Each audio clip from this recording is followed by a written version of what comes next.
जय श्री कृष्णा दोस्तों, कैसे हैं आप सब। आशा करता हूं आप सब बहुत अच्छे होंगे, खुश होंगे, मुस्कुरा रहे होंगे। दोस्तों यदि आपने आरडीबीबी से अपनी पढ़ाई कंप्लीट कर ली है, चाहे वो अंडर ग्रेजुएशन की हो चाहे पोस्ट ग्रेजुएशन की हो, तो आगे चल करके या अभी आपको हो सकता है डिग्री की जरूरत पड़ रही हो या आगे चलकर आपकी डिग्री की जरूरत पड़ेगी।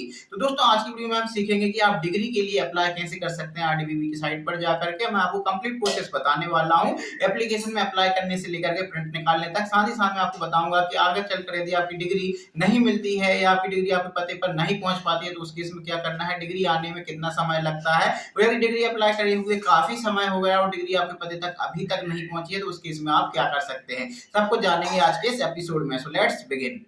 डिग्री के लिए अप्लाई करने के लिए आपको क्या करना है, किसी एक ब्राउजर में विजिट करना है। जैसे मैं यहाँ पर क्रोम पर आ जाता हूँ, आप भी क्रोम का यूज कर सकते हैं या आप गूगल पर विजिट कर सकते हैं या ब्रेव ब्राउजर किसी ब्राउजर का यूज कर सकते हैं। यहाँ पर आने के बाद आपको सर्च करना है RDVV और इसके बाद आपको लिख देना है डिग्री। वैसे तो आप MP ऑनलाइन के पोर्टल से डायरेक्ट भी विजिट कर सकते हैं, लेकिन आप दोस्तों ये डायरेक्ट साइट यहाँ पर खुलकर आ जाती है RDVV MP ऑनलाइन की, तो आपको RDVV यूनिवर्सिटी इस पर डायरेक्ट जो है वो क्लिक कर देना है। यहाँ पर आप देख सकते हैं और भी आपको लिंक देखने को मिलती है, लेकिन आपको यहाँ पर RDVV MP ऑनलाइन वाली जो लिंक है उस पर आपको क्लिक करना है। आपके सामने दोस्तों इस तरीके का पेज ओपन हो जाएगा। यहाँ पर देखिए अवेलेबल सर्विस है, आपको थोड़ा सा स्क्रॉल डाउन करना है। यहाँ पर आप देखिएंगे काउंटर बेस एप्लीकेशन लिखा हुआ है। काउंटर बेस एप्लीकेशन के नीचे आप देखेंगे apply for degree for UG and PG student, इस पर आपको क्लिक करना है। तो यहाँ पर आप दोस्तों यहाँ पर आएंगे और अप्लाई पर आपको क्लिक करना है। अप्लाई पर क्लिक करेंगे तो हमारे सामने इस तरीके का पेज ओपन हो जाएगा। यहाँ पर एक दोस्तों एक नोटिफिकेशन आपको देखने को मिलती है। जो स्वशासी जो विद्यालय के जो छात्र होते हैं, जो ऑटोनोमस विद्यालय के छात्र होते हैं, उनके लिए ये कहा गया है कि जो डिग्री है और आपको डिग्री अप्लाई करने से पहले आपकी जो लास्ट ईयर की जो मार्कशीट रहती है, आपकी जो फाइनल ईयर की मार्कशीट रहेगी, उसको आपके कॉलेज से सत्यापित कर लेना है। सत्यापित कराने के बाद ही आपको डिग्री के लिए अप्लाई करना है। अदरवाइज आप डिग्री के लिए अप्लाई कर देंगे, पेमेंट कर देंगे, तो आपका जो फॉर्म है वो रिजेक्ट कर दिया जाएगा और उसके लिए आप खुद ही जिम्मेदार होंगे, ऐसा उसमें लिखा हुआ है। और वो एक सबके लिए जो है वो एक और बात की गई है कि छात्र अपना नाम, पिताजी का नाम, माताजी का नाम जो है मार्कशीट के अनुसार ही लिखना है, अदरवाइज जो फॉर्म है वो रिजेक्ट कर दिया जाएगा। तो जो भी दोस्तों सोसाइटी या ऑटोनोमस विद्यालय के छात्र हैं, महाविद्यालय के छात्र हैं, आपको अपनी जो डिग्री है वो आपको कॉलेज में जाना है और वहाँ से जाकर के अपनी जो डिग्री है उसे सत्यापित करवा लेना है, नहीं तो आपका जो फॉर्म है वो रिजेक्ट कर दिया जाएगा। तो ये आपको ध्यान रखना है। इसके बाद हम ओके पर क्लिक कर देंगे। यहाँ पर दोस्तों हमारे जो मैं डिग्री अप्लाई करने वाला हूँ ये ऑटोनोमस नहीं है, तो इसलिए मुझे डिग्री सत्यापित करने की जरूरत यहाँ पर नहीं पड़ी है। यदि आपकी डिग्री ऑटोनोमस कॉलेज, आप ऑटोनोमस कॉलेज के छात्र हैं, तो आपको जो है वो आपको डिग्री को सत्यापित करा लेना है। अब एप्लीकेशन फॉर डिग्री डिप्लोमा यहाँ पर आप देख सकते हैं सभी फील्ड जो स्टार वाले हैं वो अनिवार्य हैं, वो आपको जो है वो अप्लाई करने से पहले अभी स्टार वाले फील्ड जरूर से आपको फिल करना है। आवेदक का नाम मार्कशीट के अनुसार लिखा जाना चाहिए, आप नहीं तो आवेदन जो है वो रद्द किया जाएगा। तो आपके मार्कशीट में जो भी डिटेल्स हैं उसी के अनुसार आपको देख देखकर सारी डिटेल्स जो है यहाँ पर फिल करनी है। और एक बात और यहाँ पर देखिए चिकित्सा संकाय, यदि आप मेडिकल फैकल्टी के छात्र हैं और डिवीजन में केवल पास लिखना है। जैसे यहाँ पर आप देख सकते हैं जो डिवीजन रहता है यहाँ पर आता है फर्स्ट, सेकंड, थर्ड, है ना, डिस्ट्रिक्शन लगा है। तो यदि आप मेडिकल फील्ड के छात्र हैं तो आपको सिर्फ डिवीजन में पास लिखना है और कुछ भी नहीं लिखना है। यदि महाविद्यालय तो पाठ्यक्रम का नाम लिस्ट में ना होने पर आधार का आपको चयन करना है ना। आदि आपका जो महाविद्यालय है या पाठ्यक्रम का नाम है वो यदि आपको यहाँ पर लिस्ट में देखने को नहीं मिलता है, जैसे आप देख सकते हैं पाठ्यक्रम का नाम है वो आपको यहाँ पर अभी आएगा निकल करके, कॉलेज का नाम लिखूंगा मैं जब, तो आपको यदि नहीं मिलता है तो वो आपको फिर अदर सेलेक्ट करना पड़ेगा, है ना। और उसके बाद आपको जो महाविद्यालय का नाम है, पाठ्यक्रम का नाम है, वो आपको अलग से लिख देना है। तो चलिए दोस्तों हम फॉर्म फिल करना शुरू कर देते हैं अपना। आपको देखिए यहाँ पर आपको थोड़ा सा जूम इन कर लेना है, मैं आपको बताते जाता हूँ। यहाँ पर आपको जो मार्कशीट के अनुसार नाम है वो आपको यहाँ पर इंग्लिश में लिखना रहेगा। इंग्लिश में लिखने के बाद यहाँ पर आपको पिताजी का नाम लिखना है, जो मार्कशीट में लिखा हुआ है एज इट इज आपको वही लिखना है, जो आपकी कॉलेज की मार्कशीट में लिखा हुआ है, 10th 12th में नहीं, जो आपकी कॉलेज की मार्कशीट में लिखा हुआ है। क्या होता है कभी कभी जब हम कॉलेज का फॉर्म भरते हैं तो कॉलेज के फॉर्म में जो नाम होता है वो अक्सर हम कभी कभी अलग डाल देते हैं, तो 10वीं 12वीं से मैच नहीं खाता है। वैसे तो 10वीं की मार्कशीट के अनुसार ही आपको सारे डॉक्यूमेंट बना लेना चाहिए, लेकिन फिर भी यदि आपको कोई दिक्कत होती है तो आपको सिर्फ और सिर्फ अपनी मार्कशीट के अनुसार ही, जो कॉलेज की मार्कशीट है उसके अनुसार नाम भरना है। यहाँ पर अपनी माताजी का नाम लिखना है।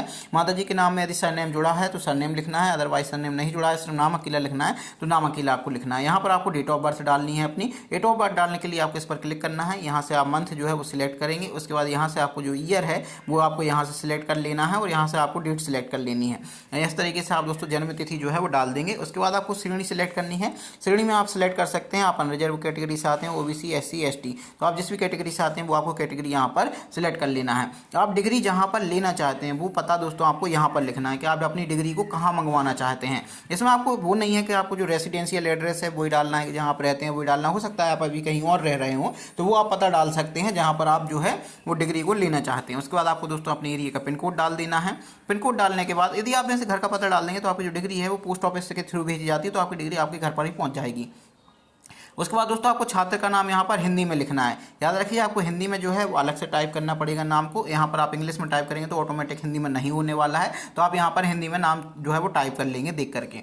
उसके बाद पिताजी का नाम टाइप करेंगे, माता जी का नाम यहाँ पर टाइप करेंगे। आपका जो मोबाइल नंबर है वो आपको दोस्तों यहाँ पर एंटर कर देना है। आवेदक अपना ही मोबाइल नंबर लिखें, आपको अपना ही मोबाइल नंबर दोस्तों यहाँ पर डालना है। यहाँ पर आप अपना जेंडर जो है वो सिलेक्ट कर लेंगे। उसके बाद आपकी जो ईमेल आईडी है वो आप सिलेक्ट कर लेंगे, यहाँ पर डाल देंगे। यदि आपकी ईमेल आईडी नहीं बनाई गई है तो आप एक ईमेल आईडी बना सकते हैं, वो यहाँ पर आप डाल सकते हैं टेम्परेरी तौर पर, जब तक कि आपकी मार्कशीट जो है वो आपको नहीं मिल जाती है।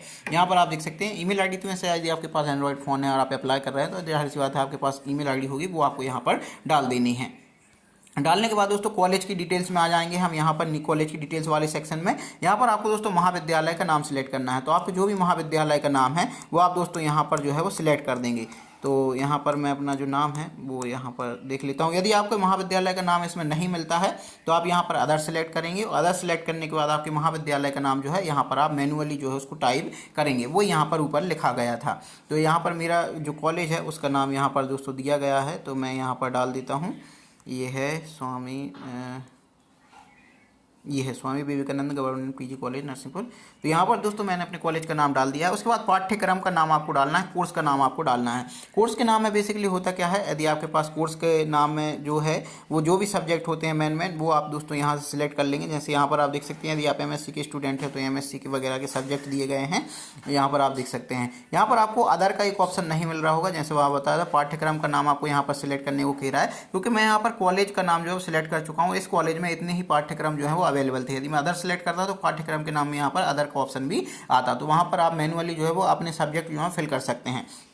नहीं तो आप यहाँ से कॉलेज सेलेक्ट करेंगे तो आपको जो मेन सब्जेक्ट रहते हैं, जैसे मैंने बीएससी स्ट्रीम से किया है तो मेरे जो मेन सब्जेक्ट थे वो आपको यहाँ पर देखने को मिल जाते हैं, जैसे botany, chemistry, zoology, botany, chemistry, microbiology. तो यहाँ पर था मेरा केमिस्ट्री, मैथमेटिक्स और फिजिक्स। यहाँ पर हिंदी इंग्लिश भी सब्जेक्ट रहते हैं हमारे, लेकिन वो यहाँ पर जनरली मेंशन नहीं की जाती। आपके जो मेन सब्जेक्ट रहते हैं वो यहाँ पर मेंशन किए जाते हैं। यदि आपका कुछ और सब्जेक्ट है तो वो आप यहाँ पर फिल कर देंगे, जैसे केमिस्ट्री, कंप्यूटर साइंस, फिजिक्स है तो वो आप यहाँ पर डाल देंगे। आपका जो भी सब्जेक्ट है दोस्तों वो आप यहाँ पर डाल सकते हैं। उसके बाद आपको क्या करना है, उसके बाद देखिए परीक्षा का नाम जो आपने उत्तीर्ण किया है वो परीक्षा का नाम आपको दोस्तों एंटर करना है आपके पेपर के ऊपर, या आपकी मार्कशीट में ये दोस्तों जानकारी देखने को मिल जाएगी। या आप दोस्तों बीएससी आपने किया है तो बैचलर ऑफ साइंस जो है यहाँ पर आप एंटर कर सकते हैं। तो मैं यहाँ पर डाल देता हूँ बैचलर ऑफ साइंस। उसके बाद दोस्तों आपको क्या करना है, आपका जो रोल नंबर है वो आपकी मार्कशीट में लिखा रहता है, वो रोल नंबर आपको यहाँ पर एंटर कर देना है। आप रेगुलर स्टूडेंट थे, प्राइवेट थे, सप्लीमेंट्री, एक्सेस स्टूडेंट थे, आप किस तरीके के स्टूडेंट थे वो आपको यहाँ पर फिल करना है, जो आपकी मार्कशीट पर लिखा मिल जाएगा। मैं रेगुलर छात्र था तो यहाँ पर रेगुलर जो है वो यहाँ पर सिलेक्ट कर देता हूँ। डिवीजन में आपको यहाँ पर दोस्तों डिवीजन सिलेक्ट करना पड़ेगा, पास आए थे, फर्स्ट आए थे, सेकेंड, थर्ड, या आपकी जो मार्कशीट रहती है उसमें आपको ये जानकारी दोस्तों देखने को मिल जाएगी। तो मैं यहाँ पर अपने जो वो था वो मैं यहाँ पर डाल देता हूँ। यहाँ पर आप देख सकते हैं मेडिकल फैकल्टी के छात्र डिवीजन में केवल पास का चयन करेंगे। यदि आप मेडिकल फैकल्टी के छात्र हैं तो आपको फर्स्ट सेकंड कुछ भी नहीं सिलेक्ट करना है, सिर्फ और सिर्फ पास सिलेक्ट करना है। उसके बाद परीक्षा का वर्ष, आपको जिस वर्ष आपने परीक्षा पास की थी, फाइनल ईयर की जो आपकी डेट थी वो आपको दोस्तों यहाँ पर डाल देनी है। तो मैं यहाँ पर फाइनल ईयर की जो अपनी डेट है वो यहाँ पर डाल देता हूँ। आपका जो पंजीयन क्रमांक है, एनरोलमेंट नंबर है, वो भी आपकी मार्कशीट पर एंटर रहता है, वो आपको यहाँ पर डाल देना है। एनरोलमेंट नंबर डालने के बाद आपको जो परीक्षा फल था दोस्तों जाहिर सी बात है पास रहेगा, तो यहाँ पर मैं पास जो है वो कर देता हूँ सिलेक्ट। यदि आपको दोस्तों यहाँ पर रहता है पास या अनुत्तीर्ण रहता है तो वो आपके चयन मार्कशीट के अनुसार आपको यहाँ पर कर देना है। इसके बाद आपको क्या करना है, यहाँ पर डिग्री टाइप है तो वो आपको डिग्री टाइप जो है वो सिलेक्ट कर लेना है। डिग्री टाइप जो है वो आपको क्या करना है, यदि आपको अर्जेंट चाहिए तो आपको अर्जेंट पर सिलेक्ट करना है, नॉर्मल टाइप चाहिए तो आपको नॉर्मल जो है पर सिलेक्ट करना है। तो बेसिकली यदि आप अर्जेंट मंगवाना चाहते हैं तो अर्जेंट करेंगे, नॉर्मल करना चाहते हैं नॉर्मल करेंगे। अर्जेंट में ज़्यादा पैसे लगते हैं, नॉर्मल में कम पैसे लगते हैं। तो यहाँ पर मैं नॉर्मल पर क्लिक कर देता हूँ। नॉर्मल पर क्लिक करने के बाद यदि विशेष योग्यता हो तो विषय का नाम, यदि दोस्तों आपके पास कोई विशेष योग्यता है तो वो आप दोस्तों यहाँ पर सूचना जो है वो दी गई है, छात्र जिस पाठ्यक्रम की उपाधि प्राप्त करना चाहते हैं उसके अंतिम वर्ष की अंक सूची की फोटो प्रति, चिकित्सा छात्रों को इंटर्नशिप की फोटो प्रति और पीएचडी के छात्रों को नोटिफिकेशन की फोटो प्रति लगाना अनिवार्य है। वो आप यहाँ से लगा पाएंगे, यहाँ से लगा पाएंगे।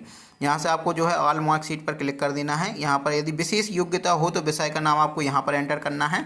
यदि कोई विशेष योग्यता आपने जो है वो हासिल की है, यदि कोई सब्जेक्ट एडिशनल पढ़ा है तो वो आप यहाँ पर एंटर करेंगे, अदरवाइज इसको अनटिक कर रहने देंगे। अनटिक करने के बाद यहाँ पर देखिए, यहाँ पर टिक करना है आपको इस चीज़ को। यदि आपके द्वारा कोई दस्तावेज अपलोड किए जा रहे हैं तो उस आपको यहाँ पर टिक करना है। तो यहाँ पर मैं टिक कर देता हूँ। टिक करने के बाद देखिए आपको क्या करना है,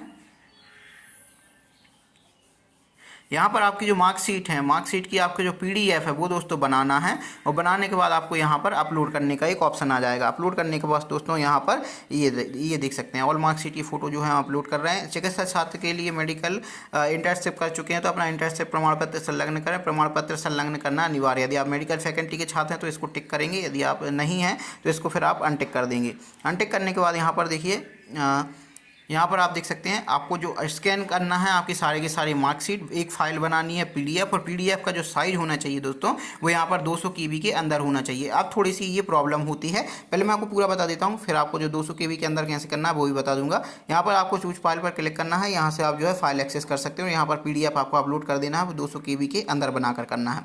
यहाँ पर प्रमाणित करे पर आपको टिक करना है। प्रमाणित करे पर टिक करने के बाद यहाँ पर आपका जो कैप्चा कोड है वो आपको फिल कर देना है। सारी डिटेल्स फिल करने के बाद आपका जो फॉर्म है वो कंप्लीट हो चुका है। इतना ही फॉर्म रहता है। अब एक एडिशनल चीज़ है जो मैं आपको बता देना चाहता हूँ, यहाँ पर पीडीएफ के फाइल का साइज जो है 200 KB के अंदर कैसे करेंगे ताकि क्वालिटी भी ज़्यादा खराब ना हो, नहीं तो आप पीडीएफ का साइज एकदम से कम करेंगे वो खराब हो जाएगा। तो आपको क्या करना है, यहाँ से दूसरा टैब जो है ओपन कर लेना है, या पहले से ये काम करके रख लेना है। ये आपको यहाँ पर Pi7 जो है वो सर्च करेंगे। Pi7 सर्च करने के बाद ये इमेज टूल नाम की एक वेबसाइट है, इस पर आप क्लिक करेंगे। यहाँ पर रिड्यूस इमेज साइज पर क्लिक करेंगे। रिड्यूस इमेज साइज करने के बाद आप जो भी मार्कशीट की फोटो खींचेंगे, पहली तो आप साफ फोटो खींचना, उसके बाद यहाँ पर सिलेक्ट करना, उसका जो साइज है दोस्तों वो 100 KB या 60-70 KB उसमें आपको कन्वर्ट कर देना है। जैसे ही आप उसको कन्वर्ट कर देंगे फोटो के साइज को, क्या है फोटो का साइज अपने आप कम हो जाएगा, तो जो पीडीएफ बनेगी वो भी by default come he size की बनती है। इस तरीके से ये चीज़ें काम करती हैं। मैंने भी इसी तरीके से जो है ये काम किया था। इसके बाद आपको क्या करना है, Pi7 पर सारी की सारी मार्कशीट जो है अपनी उनको जो है वो आपको कम MB का कर लेना है, KB में आपको कन्वर्ट कर लेना है। KB में कन्वर्ट करने के बाद हम एक और पेज ओपन करेंगे। यहाँ पर आप सर्च करेंगे image to PDF, images to PDF, और इसके बाद आप सर्च कर देंगे। इसके बाद आपको जो सामने जो पहली साइट निकल कर आई है अल्लाह पीडीएफ वाली, इस पर आप क्लिक करेंगे। यहाँ से आपकी जो भी इमेजेस हैं उनको आप सिलेक्ट करेंगे और पीडीएफ में यहाँ पर आप कन्वर्ट कर लेंगे। कन्वर्ट करने के बाद आपको क्या करना है, फिर एक काम और करना है, आपको 11 जोन सर्च करना है, या तो फिर आप कर सकते हैं PDF under 200 KB, PDF under 200 KB, इसको आप सर्च करेंगे। और यहाँ पर आप देख सकते हैं 11 जोन नाम की ये साइट निकल कर आती है, इस पर आपको क्लिक करना है और आपकी जो फाइल है यहाँ पर अपलोड कर देनी है। तो आपकी जो फाइल होती है वो यहाँ पर 200 KB के अंदर बनकर आ जाती है। आप नहीं तो Pi7 नाम की एक वेबसाइट है, ये आप देख सकते हैं, वो भी उस पर भी आप PDF को कंप्रेस कर सकते हैं, लेकिन ये दोनों ही साइट इफेक्टिव हैं। आप दोनों में से देख सकते हैं आपकी PDF का जो क्वालिटी है वो किस में ज़्यादा अच्छी निकल कर आती है। मैंने दोनों से ही ट्राई करके देख चुका हूँ। इससे भी मैंने एक बार अपलोड की थी जब दूसरी डिग्री अप्लाई कर रहा था, और इससे भी मैं जो है वो PDF कंप्रेस करके देख चुका हूँ, ट्राई कर चुका हूँ, दोनों साइट अच्छी हैं। तो यहाँ पर आप दोस्तों दोनों का ही यूज कर सकते हैं। कंप्रेस PDF ये 11 जोन वालों का भी यूज कर लेना, जल्दी हो जाएगा काम। उसके बाद आपको यहाँ पर आ जाना है।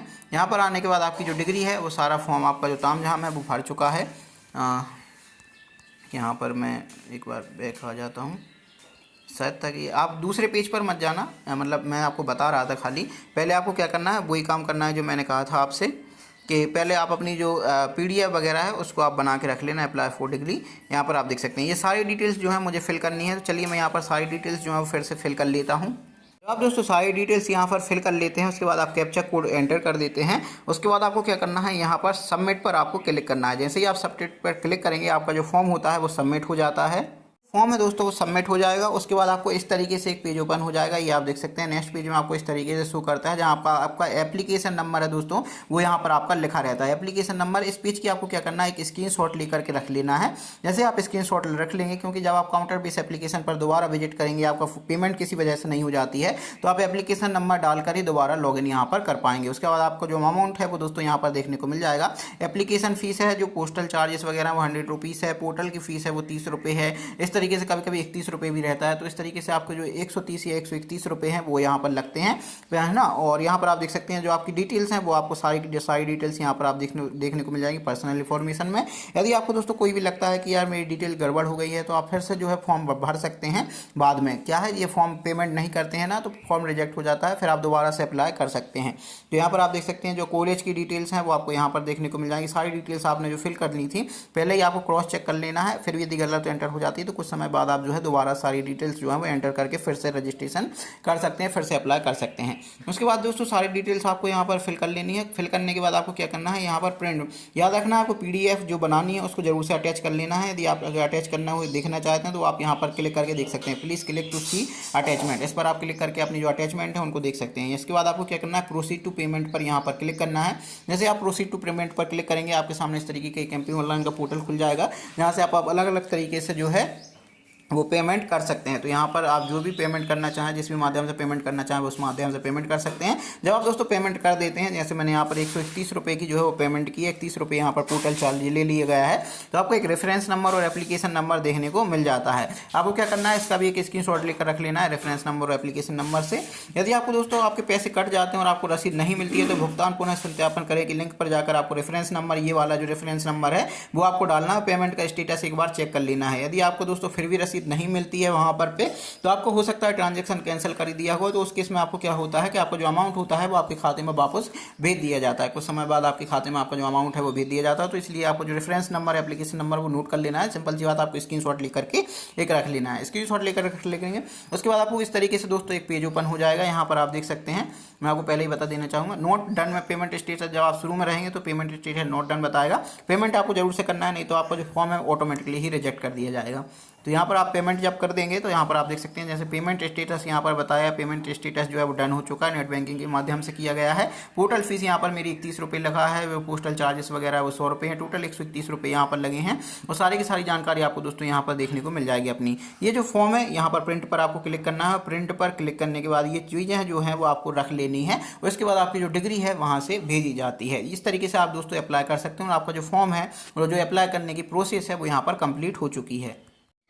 देखा दोस्तों कितनी आसानी से आप जो है अपनी डिग्री के लिए अप्लाई कर सकते हैं। वीडियो थोड़ा लंबा हो गया होगा मैं मानता हूं, लेकिन दोस्तों मैंने कोशिश की है कि आपको सारी की सारी इन्फॉर्मेशन इस वीडियो के थ्रू आपको प्रोवाइड कर सकूं। इसके बाद दोस्तों आपकी जो अप्लाई करने के बाद जो डिग्री आती है वो विद इन अ मंथ या कभी कभी 2 महीने में आ जाती है। बेसिकली 1 महीने का समय लगता है और आपकी जो डिग्री होती है वो पहुंच दी जाती है। मेरे केस में क्या हुआ था, मैंने जब अपनी डिग्री अप्लाई की थी और मेरे दोस्तों ने अपनी डिग्री अप्लाई की थी, उसकी 1.5 महीने में डिग्री उसके पास आ गई थी। मेरी डिग्री मेरे पास 6 महीने तक भी नहीं आई थी। उसका स्टेटस भी नहीं था कहीं से चेक करने के लिए कि कहाँ से अब जो है डिग्री के लिए मैं पता करूँ। तो यदि दोस्तों आपकी 1 महीने बाद या 1.5 महीने के अंदर ही आपकी डिग्री नहीं आती है तो आपको क्या करना है, उस केस में आपको 181 पर कॉल करना है। और 181 पर कॉल करने के बाद आप वहां पर कंप्लेंट फाइल कर सकते हैं कि मैंने डिग्री के लिए अप्लाई किया था और वहां से मेरी डिग्री जो है अभी तक नहीं भेजी गई थी। जब मैंने 6 महीने बाद ये प्रोसेस की थी कि जब मैंने 181 पर कॉल किया था तो वहां पर मेरी जो 1 वीक के अंदर ही मेरी जो डिग्री थी वो भेज दी गई थी। हाँ, पहले वो कह रहे थे मार्कशीट लेकर आना पड़ेगा कॉलेज ये वो, लेकिन अल्टीमेटली कुछ भी नहीं करना पड़ा था। उन्होंने 1 हफ्ते बाद ही मेरी जो है वो डिग्री मेरे घर पर आ गई थी। मतलब उन्होंने पहले ही वहां से डिग्री बना करके भेज दी थी। तो कभी कभी क्या होता है, यूनिवर्सिटी वाले कॉलेज वाले क्या होता है, सो जाते हैं, सोने के बाद उनको खबर नहीं रहती है कि यार डिग्री के लिए भी छात्रों ने अप्लाई किया है ना, हमें कॉलेज के काम भी करने हैं, ये भी करना है वो करना है। तो उस चक्कर में क्या होता है वो लोग भूल जाते हैं, सीरियस काम होता है आराम करना, आराम करने के बीच में यदि आप डिस्टर्ब करोगे तो जाहिर सी बात है मूड खराब होता है। बट स्टिल जोक सा पार्ट अलग रखते हैं। आपकी यदि डिग्री आपके पास नहीं पहुंचती है समय के अंदर, 1-1.5 महीने में नहीं पहुंचती, 2 महीने में नहीं पहुंचती है, तो आप सिंपली क्या कर सकते हैं, कंप्लेंट फाइल कर सकते हैं। और वहां पर जो है कंप्लेंट जैसे ही आप फाइल करते हैं तो वो कंप्लेंट उनके पास जाती है, कॉलेज वालों के पास, कॉलेज वालों के पास जाती है, तो वो आपसे कांटेक्ट करते हैं। तो आप कह सकते हैं कि डिग्री सर अभी तक नहीं आई है मेरे पास, फिर आप बता दो कब तक आएगी, सीधी सी बात है। आपको दोस्तों घबराना बिल्कुल भी नहीं है। इस तरीके से आप डिग्री अप्लाई कर सकते हैं और अपनी डिग्री जो है अपने कॉलेज से मंगवा सकते हैं। आई होप दोस्तों आपको इन्फॉर्मेशन पसंद आई होगी। यदि आपका कोई भी सवाल है, सुझाव है, मुझे आप कमेंट सेक्शन में पूछ सकते हैं। वीडियो कैसा लगा जरूर बताइएगा, है ना। और आपका एक्सपीरियंस कैसा रहा, आपको कितने दिन में डिग्री मिल गई अप्लाई करने के बाद, ये इन्फॉर्मेशन भी मुझे जरूर बताइए कमेंट सेक्शन में, ताकि और लोगों को पता चल सके कि डिग्री कम से कम कितने दिन में दोस्तों आ जाती है। मैं आपको एग्जैक्ट यहाँ पर टाइम पीरियड नहीं बता पा रहा हूँ, क्योंकि मेरी खुद की डिग्री जो है वो 6 महीने में आई थी और मेरे जो दोस्त की डिग्री है उसकी तो 1.5 महीने में ही दोस्तों यहाँ पर डिग्री आ गई थी। उस समय हमें भी नहीं पता था किस तरीके से ट्रैक करना है, क्या करना है, क्या नहीं करना है। 2-3 बार कॉलेज में भी भटके थे, है ना। मानो फालतू का जो था सब कुछ था। सिंपल 181 पर आपको कॉल करना है, आपकी डिग्री आपको देखने को मिल जाएगी। आपका एक्सपीरियंस जो है कमेंट सेक्शन में जरूर शेयर कीजिएगा। फिर मिलते हैं किसी दूसरे वीडियो में किसी दूसरे टॉपिक के साथ। बाय बाय, टेक केयर, जय श्री कृष्णा, राधे राधे।